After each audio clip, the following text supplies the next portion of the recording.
Assalamualaikum warahmatullahi wabarakatuh. Shalom, Om Swastiastu, Namo Buddhaya, Salam Kebajikan. Halo teman-teman semua. Di video ini kita akan membahas tentang salah satu pendekatan penting dalam pekerjaan sosial, yaitu intervensi dengan kelompok. Yuk kita bahas. Yang pertama, jenis kelompok serta alasan intervensi kelompok. Dalam dunia sosial, kita bisa temukan dua tipe kelompok, yaitu formal dan informal. Kelompok formal itu biasanya dibentuk secara resmi, punya struktur, aturan, dan tujuan tertentu. Misalnya kayak organisasi Karang Taruna, LSM, atau kelompok belajar yang ditetapkan kampus. Sedangkan kelompok informal lebih santai, bisa muncul dari rasa sehari-hari seperti teman satu tongkrongan, kelompok bermain anak-anak, atau komunitas spontan yang dibentuk karena kesamaan minat. Lalu, kenapa sih kelompok penting dalam pekerjaan sosial? Karena kelompok adalah media yang sangat efektif untuk melakukan perubahan. Melalui kelompok, individu bisa saling belajar, bisa saling mendukung, dan menyemangati satu sama lain. Intervensi lewat kelompok juga memungkinkan pekerja sosial menjangkau lebih banyak orang dalam satu waktu, dengan proses yang bisa menyentuh secara emosional dan praktis. Jadi, kelompok itu bukan cuma tempat ngumpul, tapi bisa jadi ruang tumbuh bersama. Yang kedua, cara mengidentifikasi masalah dalam kelompok.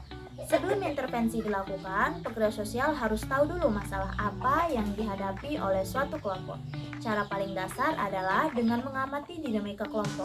Apakah semua anggota kelompok aktif? Apakah ada yang merasa dikucilkan? Atau apakah tujuan kelompok sudah berjalan sesuai harapan? Observasi bisa juga dilakukan diskusi kelompok atau wawancara personal.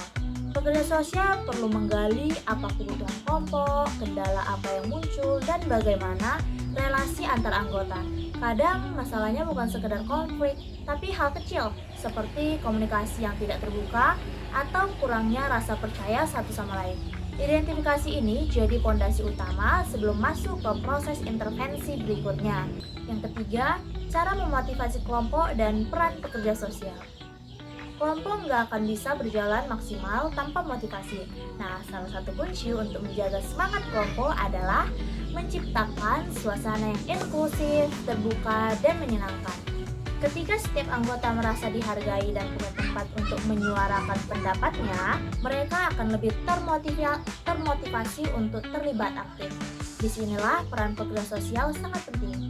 Ia bukan pemimpin yang mengatur semuanya, tapi fasilitator yang membantu menjaga arah kelompok, dukung proses yang sedang berjalan, dan sesekali memberikan dorongan kalau ada kelompok yang mulai ragu atau malas ikut. Pekerja sosial juga harus peka terhadap konflik dan siap jadi penengah kalau ada masalah. Intinya, ia mendampingi kelompok, bukan menggantikannya.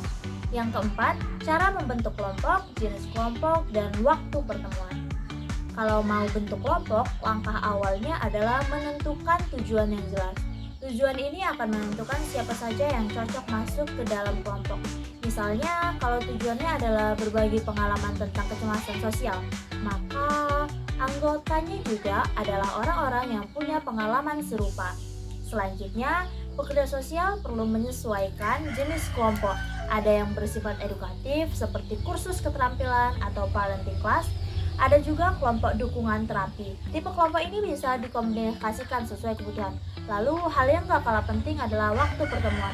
Usahakan rutin tapi tetap fleksibel. Terlalu sering kumpul bisa bikin jenuh, tapi terlalu jarang bisa bikin kelompok melengkung. Yang kelima, tahapan intervensi dalam kelompok. Proses intervensi dengan kelompok punya beberapa tahap. Pertama adalah prakelompok, yaitu masa persiapan. Di sini, pekerja sosial merancang tujuan, memilih anggota, dan menyiapkan ruang yang nyaman. Lalu masuk ke tahap awal, di mana anggota mulai saling mengenal, aturan dibuat, dan suasana dibentuk agar aman dan terbuka. Tahap ketiga adalah tahap inti atau kerja, di mana diskusi, kegiatan, dan proses refleksi berlangsung. Inilah jantung dari intervensi. Anggota mulai saling aktif, saling mendukung, dan kadang juga saling menantang agar bertumbuh. Tahapan terakhir adalah tahapan penutup, yaitu saat evaluasi dilakukan. Hasil-hasil kelompok dibahas dan rencana tindak lanjut dirancang. Bisa jadi kelompok berakhir, bisa juga berlanjut dengan format baru. Intinya, setiap tahap butuh perhatian dan keterlibatan aktif dari pekerja sosial. Nah, itu tadi 5 pembahasan tentang intervensi kelompok dalam pekerjaan sosial. Mulai dari jenis kelompok, cara identifikasi masalah, peran pekerja sosial, cara pembentukan sampai ke tahap-tahap intervensinya. Intinya, kelompok bisa jadi ruang yang sangat kuat untuk mendorong perubahan asal kita tahu cara mendampinginya dengan tepat.